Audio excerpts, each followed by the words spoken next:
Magandang umaga Pilipinas mula sa Pag-asa DWST. Alamin na po natin ang latest sa lagay ng panahon.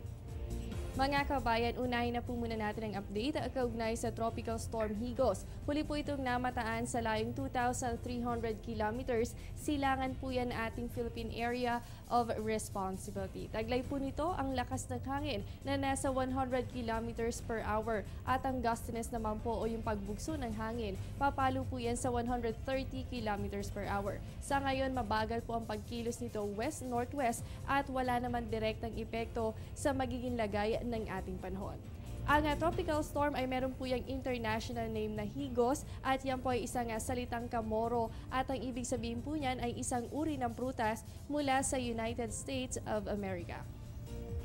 Samantala, ngayon naman po sa ating loob ng ating Philippine Area of Responsibility, patuloy po ang pag-iral ng northeast monsoon o hanging amihan. Dito pa rin po yan sa may northern Luzon. So asahan po natin ang maulap na kalangitan at ang mga mahihinang pag-ulan, partikular po sa may Cagayan Valley kasama ang Cordillera. Dito naman po sa may eastern section ng Visayas kasama po ang Caraga Region. Makakaranas din po kayo dyan ng mga mahihina hanggang sa katamtamang pag-ulan, ganun din po ang mga pagkidlat at pagkulog. Dito naman po sa nalalabing bahagi ng Luzon kasama ang Metro Manila, asahan po natin ang mga pag-ambon o yung isolated light rains at dala pa rin po ito ng hanging amihan. Good weather condition naman po para sa nalalabing bahagi pa ng bansa, liban na lamang sa mga isolated cases of rain showers and thunderstorms. At dahil po present pa rin sa loob ng ating boundary ang hanging amihan, ay nakataas po ang gale warning ng Pag-asa. Dito pa rin po yan sa may northern and eastern seaboards ng northern Luzon. Ibig sabihin, asahan po dyan ang napakaalon na kondisyon ng karagatan dahil po yan sa lakas ng hangin nitong amihan. Posible po na merong taas ng alon yan na aabot sa 4.5 meters. Delikado po ito lalo na sa mga kababayan nating merong maliliit na sasakyang pandagat. At sa aming pagbabalik, alamin po natin kung ano nga ba ang aasahang dami ng ulan at agwat ng temperatura para sa buwan ng Pebrero. Yan matapos ng isang paalala.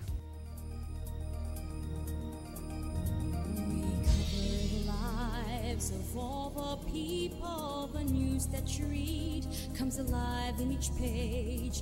We are committed to make your lives better. We're going strong because of you. Cebu Daily News. Cebu Daily News. Cebu Daily News. We tell it as it is. At mga kababayan, sa puntong ito, alamin po natin kung gaano nga ba ang dami ng ulan na aasahan natin para sa buwan ng Pebrero.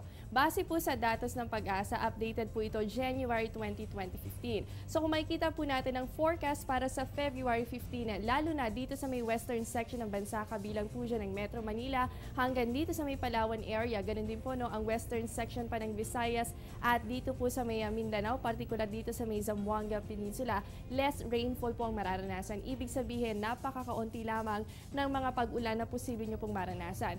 Dito naman po sa may eastern section ng bansa natin, kabilang po dyan ang eastern section ng Luzon, hanggang dito po sa may Bicol region, kasama ang Samar at Leyte, at ganun din po dito sa may Davao area, makakaranas naman po tayo ng near average rainfall. Ibig sabihin, medyo mas madaming pag-ulan ang posible po nating maranasan compare sa may western section ng ating bansa.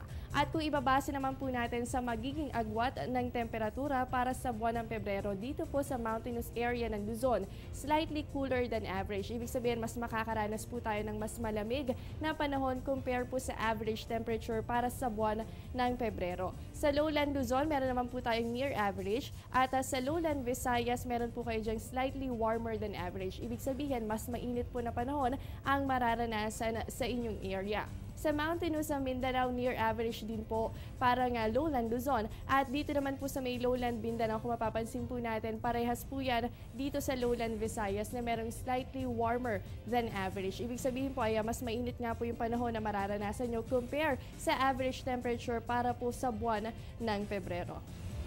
At yan muna ang latest mula dito sa Pag-asa DWST. Manatiling nakatutok sa Panahon TV kung saan walang pinipiling panahon ang pagbibigay impormasyon. Ako po ang inyong nakasama, ang inyong weather body, Jessie Basco. Magandang umaga.